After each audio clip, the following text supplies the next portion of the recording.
गुरुजी के चरणों में सत सत नमन और आप सभी साधकों को आनंदी का प्यार भरे नमस्कार।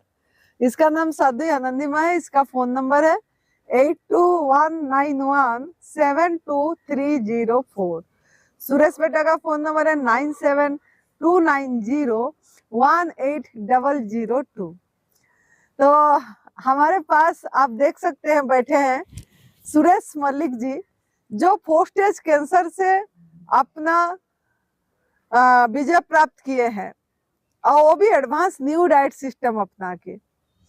तो उनको मैं आज हमारा Haridwar centre advance new diet system का जो तप सेवा सुमिरन का साधना केंद्र है वहां पे आए हैं। तो उनको हम बोले कि आप थोड़ा बताना है, कैंसर से बहुत लोग डर जाते हैं और कैंसर नाम सुनने से डर जाते हैं और बहुत ज्यादा कैंसर अभी 2025 में मेरे को डेली 2-4 फोन आती रहती है और डेली आ रही है। 2025 में बहुत महामारी की तरह बढ़ने लग गया है पूरी विश्व में। तो इसका वजह क्या है, इसका कारण क्या है और इसका निवारण क्या है? आप तो कैंसर से विजय प्राप्त कर रहे हैं तो आपको अनुभव होगी, तो इसके बारे में थोड़ा बताइए। सबसे पहले मेरे सदगुरु श्री मेरे जीवन दाता सदगुरु श्री बीवी चौहान जी के चरणों में मेरा सत सत बार नमन, आनंदी माँ के चरणों में मेरा नमन और आप सभी साधकों को भी मेरा प्यार भरा नमस्कार। माँ, मेरा जो अपना अनुभव है, कैंसर की बीमारी से मेरे ख्याल से कोई नहीं मरता। कैंसर के नाम और कैंसर के इलाज से लोग मरते हैं माँ, जो मैंने देखा है। कैंसर अपने आप में कोई बीमारी नहीं है माँ। तो हमारे शरीर की प्रक्रिया है माँ, जब हमारे शरीर में जो भी टॉक्सिन होंगे उनको शरीर उस गंदगी को एक जगह इकट्ठा कर देता है माँ, जिसका नाम हम ट्यूमर बोल देते हैं। ट्यूमर के रूप में शरीर उस गंदगी को एक जगह इकट्ठा कर देता है माँ। उसके बाद हमें देखना होता है कि हमें किस रूप में उसको हम ट्यूमर को बाहर निकालें शरीर से। लेकिन जब हमें पता चलता, टेस्ट करवा जब पता चला कि हमें कैंसर है, तो आदमी के दिमाग में एक ऐसी धारणा गई कि अब तू बचने वाला नहीं है। लेकिन कैंसर फैलने की शुरुआत ही कैंसर के टेस्ट से होती है माँ। जब जो कूड़ा हमारे शरीर ने ट्यूमर के रूप में इकट्ठा किया था, वो हमने बायोप्सी के जरिए उसको पूरे शरीर में दोबारा से फैला दिया माँ। उसमें पंक्चर करके उस ट्यूमर में हमने पंक्चर किया सुई के द्वारा। वो जो बायोप्सी करते हैं तो उसमें पंक्चर तो पूरे शरीर में दोबारा से हमारे रक्त में दोबारा से कीटाणु फैल जाते हैं। मतलब शरीर ने इतने सालों से मेहनत करके उस कूड़े को इकट्ठा एक जगह किया था और वो एक बार पंच करते हो पूरे शरीर में फैलना शुरू हो जाते हैं माँ कीटाणु दोबारा से, जो टेस्ट वगैरह। हाँ माँ। और वो टेस्ट होने के बाद इंसान को इतना डराया जाता है माँ, कीमो, रेडिएशन, सर्जरी, तो इंसान समझ नहीं पाता अब करूं तो करूं क्या। अगर सही मायने में देखा जाए तो कैंसर भी एक नॉर्मल जैसी और बीमारियां, हमें खांसी जुकाम है, ऐसे ही हमारी कैंसर भी है। वो भी एक शरीर में टॉक्सिन ही तो है माँ। लेकिन उसका नाम इतना बड़ा और कुछ इस मेडिकल साइंस ने इतना डराना शुरू किया कैंसर के डर से लोगों को, क्यों लोग विचलित हो जाते हैं वहां। और ऊपर से फिर उसका इलाज भी इतना ही हानिकारक है माँ।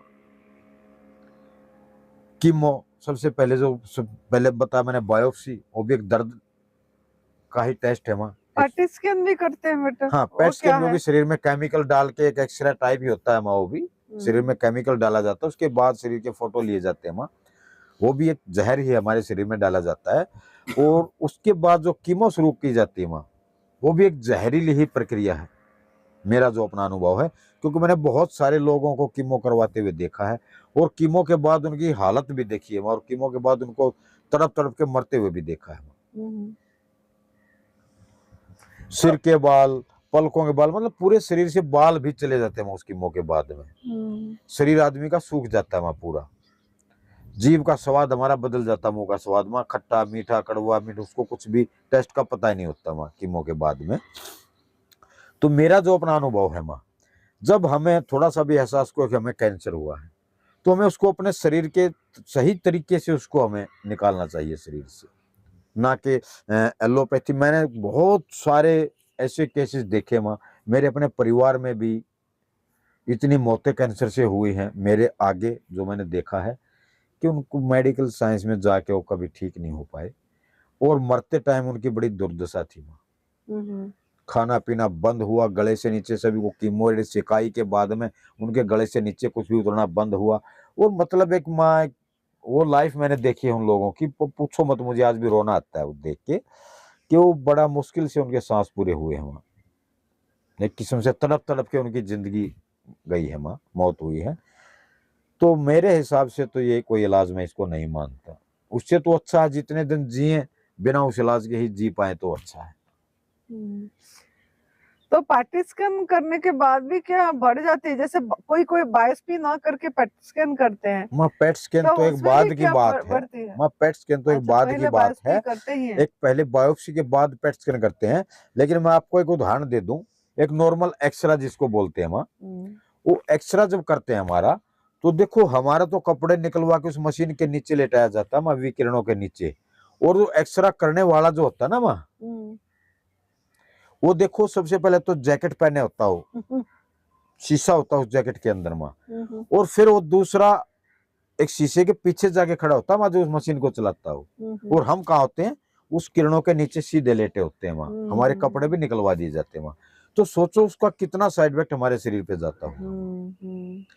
और माँ PET scan, CT scan, MRI करने वाला देखो, जो भी बंदा इन मशीनों को चलाता है वो दूसरे रूम से कंट्रोल करता है माँ। जिस शरीर में हमारा टेस्ट हो, जिस रूम में हमारा टेस्ट होता है उस रूम में कोई नहीं होता हमारे अलावा, वो दूसरे रूम में जाके उस मशीन को ऑपरेट करते हैं वहां। तो आप सोचो उसका कितना दुष्प्रभाव हमारे शरीर पे पड़ता होगा।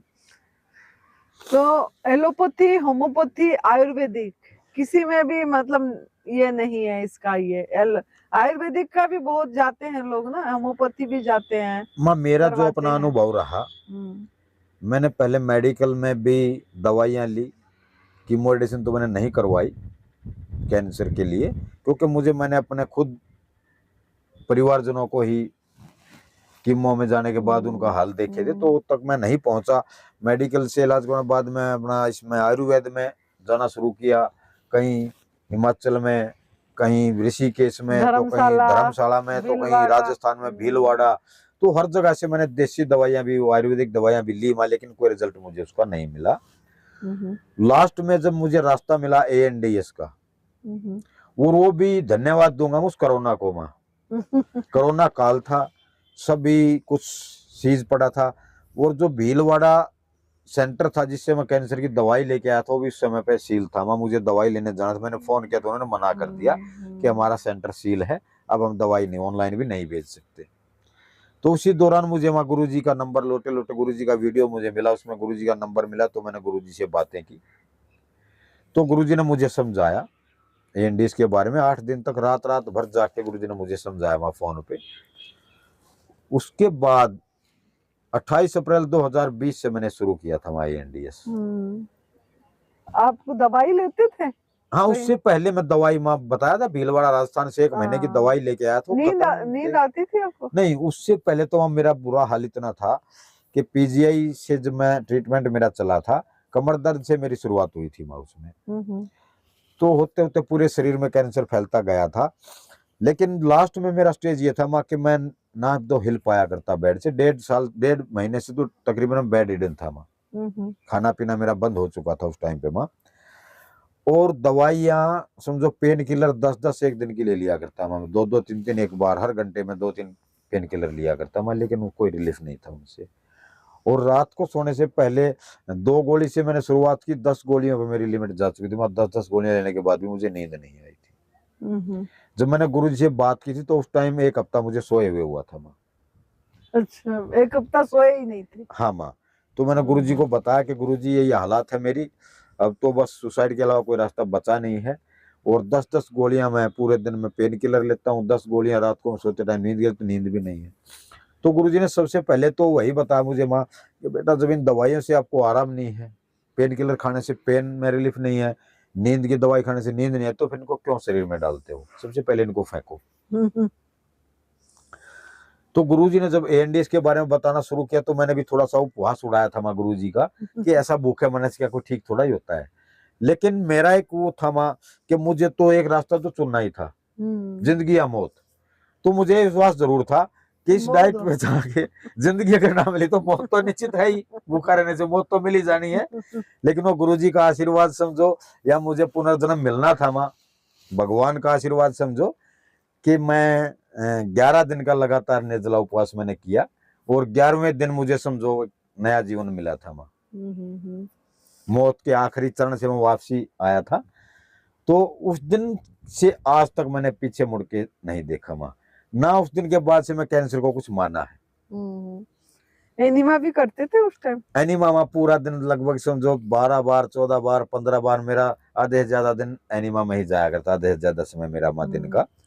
पहले तो थोड़ा दिक्कत आई होगी है ना, आप उठ भी नहीं पा उठ भी रहे? नहीं, उस टाइम पे तो बेड पे लेटे लेटे माँ बाल्टी में एनिमा किया करता मैं, उस रूम में ही। मैं दिन दोबारा से याद करना नहीं चाहता उस समय को माँ थोड़ा सा।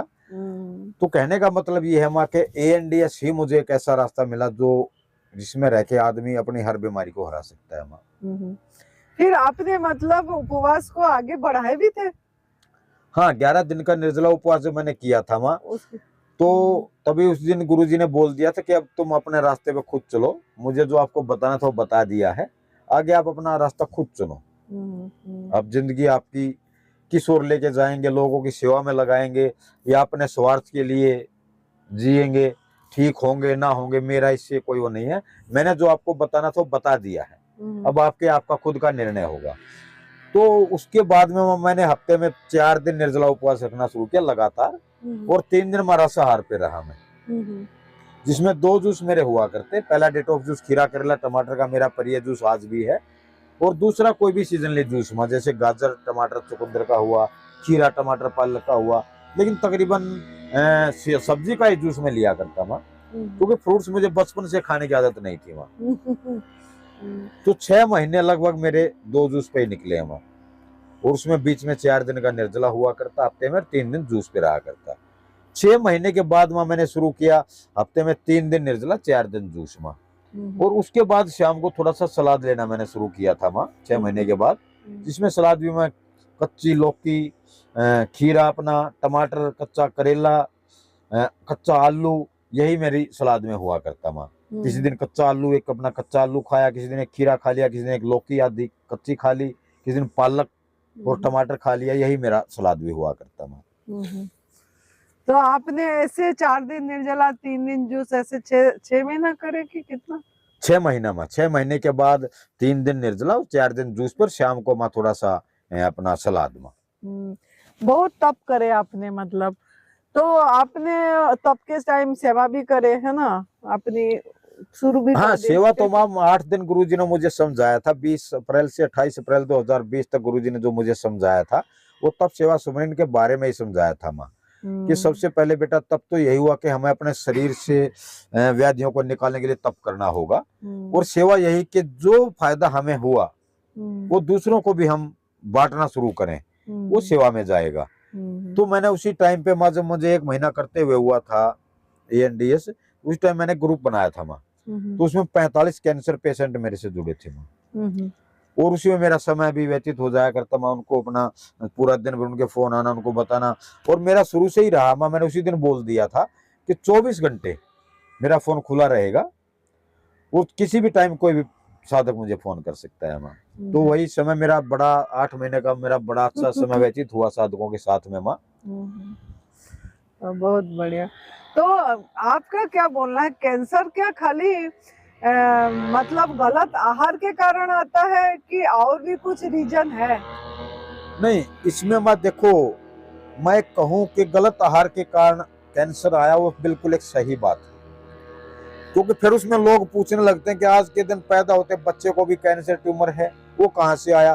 तो माँ, जो उसके माता पिता ने आहार लिया, उसकी माता ने जो आहार लिया वही 9 महीने तक उस बच्चे ने गर्भ से अपना और नाल के द्वारा ग्रहण किया माँ, अपनी माँ की गर्भ से उसने ग्रहण किया, तो वो आहार उसने भी तो बच्चे ने तो किया है माँ, तो उसमें कैंसर के कीटाणु जाएंगे ही जाएंगे। मैंने इसमें पराई माँ का दूध और दूध से बनी चीजें भी होती है ना? इसमें माँ सभी जो हमारा भोजन नहीं है उसमें जो अनाज लगाओ, दालें लगाओ, पका हुआ कोई भी भोजन, दूध, पराई माँ का दूध, दूध से बनी चीजें सभी हमारे लिए नहीं है माँ।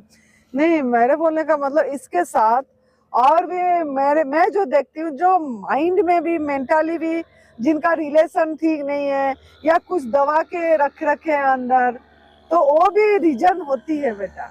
जैसे हमारे यहाँ जैसे आ रहे हैं ना साधक, उनका भी मैं देखती हूँ कि यही आहार करते हैं, फिर भी आप जैसे मेहनत करें वैसे भी वो लोग भी करते हैं, लेकिन फिर मतलब माइंड से उन्होंने फ्री नहीं रहते हैं, माइंड से काम नहीं करते हैं जैसे।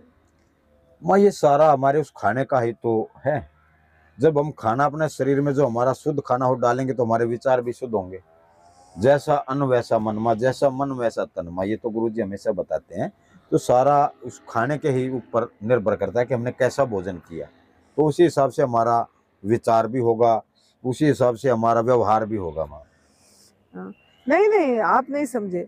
कैंसर आया क्यों, मेरे बोलने का मतलब क्यों आया, तो वो भी विचार की होगी, है ना मन। तो वो गलत खाना हमने खाया, उससे गलत विचार हमारे मन में आते रहे ना माँ। वही तो रीजन रखे हैं। तो फिर हमने लोगों को, दूसरों को सताया माँ। उसका भी हमने जितने गलत कर्म अपने जिंदगी में किए उसका भुगतान तो हमें करना होगा माँ। लेकिन हम उसका भुगतान किस तरीके से कर पाए ये भी हमें समझना होगा। कुछ लोग बोलते हैं हमारे पिछले जन्म के कर्मों का फल हमें मिला है। मेरा जो अपना अनुभव, मैं कुछ पिछले अगले जन्म को कर्म मैं नहीं माना माँ, क्योंकि मैंने जो इस कर्म में भोगा वही मैंने फल पाया, और उससे मुझे सजा के रूप में, मुझे कैंसर रूप में जो मुझे मिला, मेरे इसी जन्म के कर्म थे माँ। क्योंकि मैं एक शराबी आदमी था। दिन में 1 बोतल शराब की डकार जाना, 5-6 पैकेट सिगरेट के पी जाना, और ऊपर से फिर माँ मुर्गे, बकरा, सभी चिकन, मांस में सभी, मतलब इतना पाप मैंने अपनी लाइफ में किया है माँ, कि मेरी एक आदत थी कि मैं अपना जो मुझे सब्जी पसंद थी, सब्जी घर पे ही मैं खुद बनाया करता किचन में, और चिकन भी माँ मैं खुद अपना मार्केट से खरीद के लेके आया करता, तो अपने आप खुद ही बनाया करता अपने ऑफिस में, किचन में। घर पे तो कभी नहीं बनाया क्योंकि घर वालों को ये मंजूर नहीं था मेरा मांस खाना, मांस मिट्टी खाना, शराब पीना। तो मेरा ऑफिस जो हुआ करते उन्हीं पे मेरी किचन थी अलग से, तो उसमें खुद अपना चिकन, मांस मिट्टी मंडे में बनाया करता माँ। तो लेकिन जब मुझे प्रकृति ने ठोकर लगाई तो मुझे पता चला कि मैंने कितना गलत किया था वो आहार करके, किसी जीव को उस्ता के, किसी जीव की हत्या करके। पता नहीं कितनी हत्याएं मैंने इस अपने जीवन में की है माँ, लेकिन उसका मुझे दंड प्रकृति ने बहुत अच्छे से दिया, और उस दंड को भुगतने के, उसको गुरुजी ने जो मुझे रास्ता बताया, अब वही तो मैं करने लगा हूँ। अपने उस जो मैंने पाप अपने जन्म में कमाए हैं, तो मेरा समझो दूसरा जन्म है माँ, उसमें अपने मैं पापों का प्रायश्चित करने में लगा हूँ कि और मेरे भाई, मेरा समाज कम से कम इन चीजों से दूर रहे माँ। और जो करने लगे हैं वो छोड़ के उनको अपना माफी मांगे कुदरत से, परमात्मा से। दूध वाली चीजें, हाँ जी माँ, दूध भी ऐसा ही है। दूध भी माँ प्रकृति ने हर माँ के नीचे दूध दिया है उसके बच्चे के लिए माँ। और अगर ऐसा होता दूध हमारे लिए गाय का दूध होता माँ, तो गाय बिना बच्चा दिए भी दूध देती माँ, है ना। जो दूध हमारे लिए ही गाय का अगर होता तो 12 महीने, पूरा साल, पूरी जिंदगी दूध देती रहती हमारे लिए। वो दूध उसके थनों में कब आया माँ, जो उसके पेट में बच्चा आया, तो उस बच्चे के लिए प्रकृति ने उसका आहार दिया माँ। तो उसको हमने छीन लिया, उस बच्चे का अधिकार हमने छीन लिया। पशु को हमने बांध लिया, गाय को, भैंस को हमने बांधना शुरू कर दिया, उनको अननेचुरल खाना देना शुरू कर दिया, और जिससे पशुओं में भी अनेक प्रकार की बीमारियां आना शुरू हुई माँ। उनको भी हमने बीमार कर दिया। अभी देखो जंगल में रहने वाला कोई भी पशु पक्षी बीमार नहीं है माँ, लेकिन हमने जो पालतू कुत्ते, पालतू गाय, पालतू भैंस, सभी के सभी बीमार हैं, सभी के डॉक्टर हैं माँ। उसका कारण यह है कि हमने उनका प्राकृतिक आहार छीन के उनको अप्राकृतिक आहार देना शुरू कर दिया माँ। जैसे हमने अप्राकृतिक आहार खाना शुरू किया, हम बीमार हुए, उन पशु पक्षियों को भी हमने अप्राकृतिक आहार देना शुरू किया, वो भी बीमार रहने लगे माँ। उनके भी डॉक्टर आए, उनकी भी दवाइयां आई, लेकिन वो कभी ठीक नहीं हो पाए। ना कभी इंसान ठीक रह पाया, ना कभी वो पशु पक्षी ठीक रह पाए जिसको इंसान ने अपने पिंजरे में कैद रखा माँ। सही बात बताया आपने। तो आपने जैसे साधक, मतलब लोगों को क्या बताना चाहेंगे, सलाह देना चाहेंगे? मेडिकल लाइन में जाना चाहिए या कि कैसे करना चाहिए, मतलब क्या बताएंगे उनको? नहीं, वो तो माँ सबकी अपनी राय है, सभी के अपने चुने हुए रास्ते होते हैं माँ, जो जहाँ जाना चाहे। अनुभव से मेरा जो अपना अनुभव है, मैंने अपने बहुत परिजनों को कैंसर के इलाज में मरते देखा है। इसीलिए मेरा कारण रहा कि मैं दवाइयों तक तो सीमित रहा मेडिकल में, लेकिन उसके बाद रेडिएशन, कीमो, ऑपरेशन, सर्जरी इनसे मैंने मना कर दिया, जबकि डॉक्टरों ने बोल दिया था अगर आप कीमो रेडिएशन कुछ भी ना करोगे तो 4 या 5 दिन के मेहमान हैं। तो मैंने उसको मान लिया था कि हाँ मैं बस ठीक है 4-5 दिन जीना ही मेरे लिए अच्छा है, वो लाइफ मेरे लिए अच्छी नहीं है। जो मैंने अपने परिजनों की, परिवारजनों की मैंने देखी है मौत होते उस कैंसर से, कीमो रेडिएशन करवाने के बाद में, ऑपरेशन करवाने के बाद में, तो उस लाइफ में मैं जीना नहीं चाहता था। मैं उससे अच्छा मुझे मौत मिल जाए अच्छा था। और वो परमात्मा ने मौत मुझे देना नहीं था, क्योंकि गुरु के रूप में मुझे भगवान ही मिले जिन्होंने मुझे ये एएनडीएस का रास्ता दिखाया और उस पर चल के मैं अपने आप को ठीक कर पाया। तो अभी आपके क्या आहार है? अभी मेरा वही दिन में 2 बार जूस, शाम को सलाद वगैरह, फ्रूट्स कभी, जैसे आप क्या कब बताऊं, सलाद भी तो बहुत कम लेते हो। हाँ वो भी अभी थोड़ी जूस मात्रा है जूस ही माँ। लेते अभी हो। तो नवरात्र चले हैं माँ, मेरा नारियल पानी 2 बार मैं दिन में लेता हूँ माँ, एक बार दोपहर 12-1 बजे, एक बार शाम को 6 बजे, 5 बजे, 6 बजे, 2 बार नारियल पानी में ही मैं नवरात्र पूरे करूंगा माँ। तो आपका मतलब और भी कुछ था क्या कैंसर के टाइम में, जैसे कुछ शुगर बहुत सारी वगैरह? बीमारियां थी माँ, कमर दर्द से मेरी शुरुआत हुई थी माँ। हाँ। L4S5 में बताया गया था डॉक्टरों ने कि इनके बीच में नसें दबी हैं आपकी। उनका पहले दवाइयां दी गई, कई महीने तक दवाइयां चली, उसके बाद ऑपरेशन बोल दिया था। वो डॉक्टर ने बोल दिया था ऑपरेशन तो कर देंगे, लेकिन गारंटी नहीं ऑपरेशन के बाद आप चल पाओगे या नहीं चल पाओ। ये कंडीशन मेरी थी। और 1.5 महीना लास्ट में तो मैं बेड रिडन था, मैं हिल भी नहीं पाया करता, मेरी कमर में इतना दर्द था।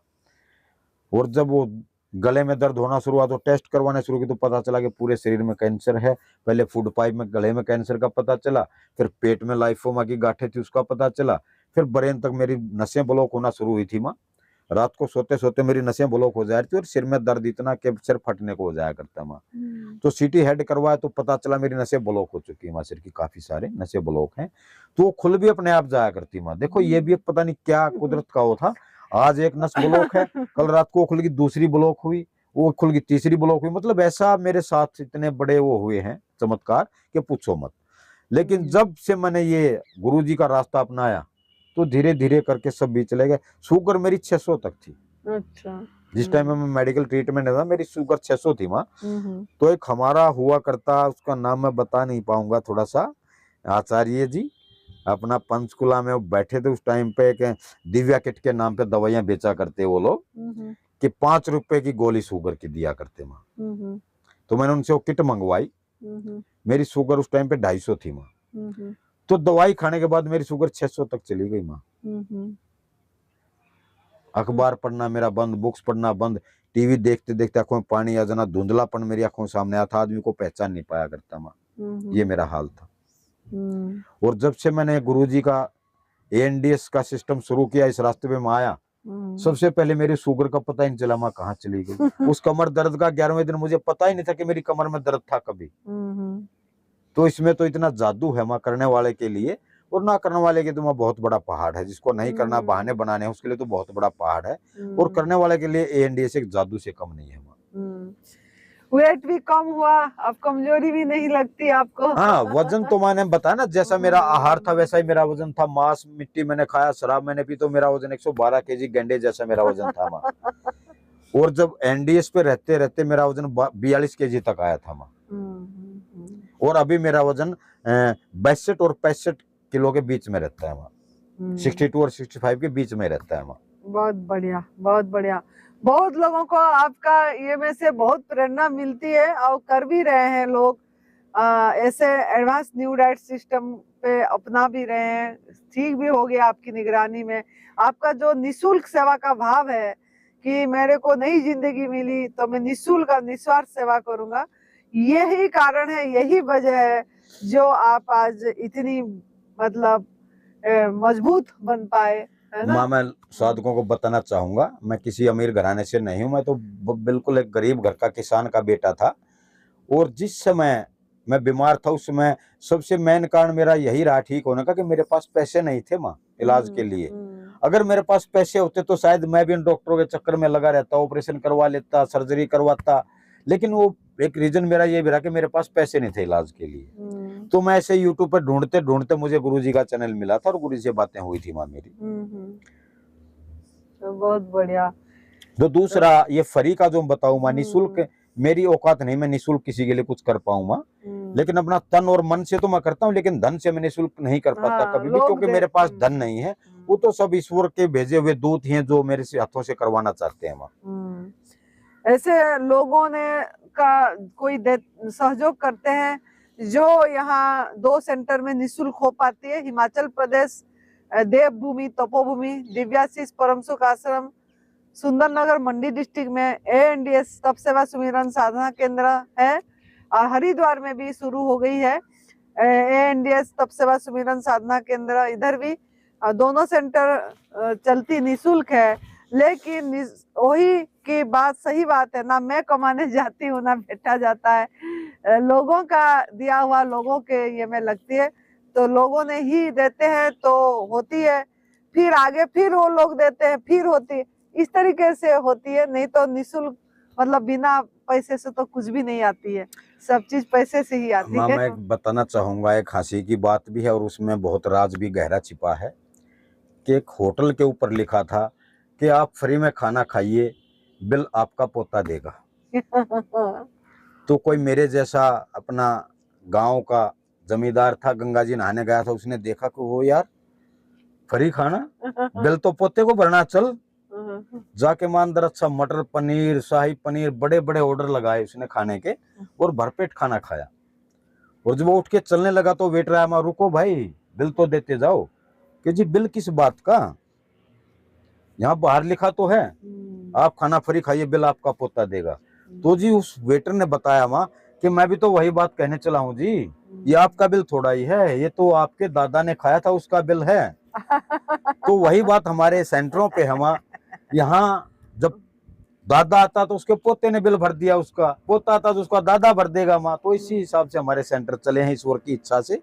वो ईश्वर किसी ना किसी के जरिए माँ चलाने वाले हैं सेंटरों को, हम कुछ भी नहीं है माँ। बहुत बढ़िया। तो कैंसर से डरिए मत, कैंसर आपको मतलब ये गंदगी ही है आपकी बॉडी की, आपकी माइंड की, सब इकट्ठे हो जाती है जब एक जगह में, इमोशन की ये सब चीजें हैं।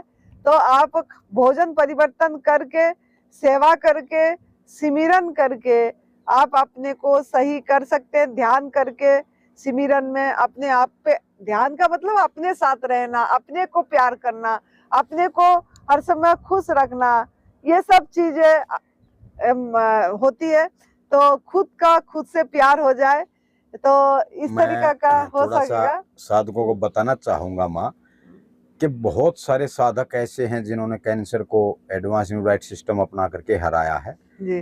तो आप ज्यादा से ज्यादा उनके वीडियोस देखिए, फोन पर उनसे बातें कीजिए, उनकी दिनचर्या के बारे में पूछिए, वो कैसे ठीक हुए, क्या उनकी दिनचर्या रही, और सबसे पहले पूछिए कैसे उनको कैंसर हुआ था और कहाँ कहाँ उन्होंने इलाज करवाया, क्या क्या ट्रीटमेंट उन्होंने लिया, कब वो ANDS में आए, कितना उनको ANDS में रिजल्ट मिला। तो आपको इससे बड़ा आराम मिलेगा, आपको ANDS फॉलो करने में बड़ी आसानी रहेगी, आप आरामदारी से कर पाएंगे। देखो मौत तो माँ ईश्वर के हाथ में है, लेकिन मौत भी एक सही मौत और एक गलत मौत में मानता हूँ। एक तो इंसान बीमारी में रोते रोते मरता मरता हाय हाय करता जाए और परिवार को भी पीछे कंगला करके चला जाए माँ, है ना, क्योंकि कैंसर जिस बीमारी का नाम है ना माँ, वो सबसे पहले पूरे परिवार को कैंसर कर देती है माँ, क्योंकि उनके घर को खाली कर देती है माँ। ये कैंसर की बीमारी ना, इलाज कैंसर का इलाज पूरे परिवार को मार देता है माँ, जिंदा जी मर जाता है पूरा परिवार। इसमें जब कैंसर का पता चल जाए ना कि मेरे परिवार में किसी को कैंसर है, तो पूरा परिवार में ऑटोमेटिकली मर जाता है, जिंदा रहते रहते वो मृत्यु होता मानता हूँ माँ, क्योंकि उसका इलाज इतना महंगा है माँ, और इलाज कह भी नहीं सकते, क्योंकि कोई भी डॉक्टर आज के दिन गारंटी देने वाला है ही नहीं कि हाँ मैं इतने पैसे लूंगा और कैंसर को ठीक कर दूंगा। लेकिन फिर भी लोग पता चल जाए अपने परिजन के लिए अपना जमीन जायदाद सभी कुछ बेच के माँ कैंसर के इलाज पे लगा देते हैं। लेकिन बड़ा दुख होता है, उसके बाद भी उनकी लाइफ में वो सुख की सांस नहीं होती माँ, सुख की मौत भी नहीं वो ले पाते। तो मैं कहना चाहूंगा कि अगर ऐसा ही हमें जीना है तो क्यों ना हम अपनी मृत्यु भी अपने तरीके से ही लें, और उसके लिए गुरुजी ने एक रास्ता बताया, हमें बहुत अच्छा रास्ता है ये। धीरे धीरे धीरे धीरे अगर भगवान ने चाहा तो आपने मेहनत खुद किया, इस रास्ते पे आगे चलते गए तो धीरे धीरे, और कुछ नहीं कर पाएंगे तो कम से कम दर्द रहित जा सकेंगे आप। जी जी, बहुत बढ़िया। तो आप advance new diet system Anandi माँ सुरेश जी चैनल है, उसको सब्सक्राइब करिए, लाइक करिए, फॉरवर्ड करिए। ये भी सेवा है, पता नहीं किसी का दुआ आप पे लग जाएगी, मतलब को किसी मौत से किसी को बचा पाएंगे आपने, ये वीडियो मिल जाएगा। अगर किसी का मौत भी होने वाला है तो भी अगर ये एडवांस न्यू डाइट सिस्टम को अपनाएंगे तो कम से कम राहत की मौत लेंगे। आएगी तो एक बार मौत, लेकिन बात यह है कि निरोगी भी हो सकते हैं और मौत भी होगा तो वो अपनी होश पूर्वक मौत, एक सुखी मौत तो कर सकते हैं। माँ तो आप इसी को करिए। अभी हमारी संस्था ने एक फैसला लिया है माँ कि हम हर महीने एक पत्रिका निकालेंगे जिसमें ANDS साधकों के अनुभव होंगे माँ। उसमें उन साधकों के अनुभव भी होंगे जो पूरी तरह से ठीक हुए हैं और सेवा में लगे हैं माँ, और उन साधकों के अनुभव भी होंगे कि जो इस सिस्टम शुरू करके जिनको कितना लाभ अभी तक हुआ है माँ। तो उसमें हर तरह के अनुभव होंगे, तो इससे लोगों को बहुत सारा फायदा होगा माँ, बहुत सारा उत्साह मिलेगा उनको देख के सुन के करने में माँ। तो ऐसी हम पत्रिका है अभी सोचेंगे कि निकालना शुरू करेंगे माँ। जी। तो कैंसर कैंसल हो सकता है, घबराइए मत, एडवांस न्यू डाइट सिस्टम को अपनाइए। और सुरेश जी का नंबर बता दें, कांटेक्ट करिए और आप सही तरीका से इसी को अपना के सही हो सकते हैं। खुश रहिए, मस्त रहिए, हंसते रहिए, हंसाते रहिए। जय तंदुरुस्ती, जय तंदुरुस्ती, प्रणाम।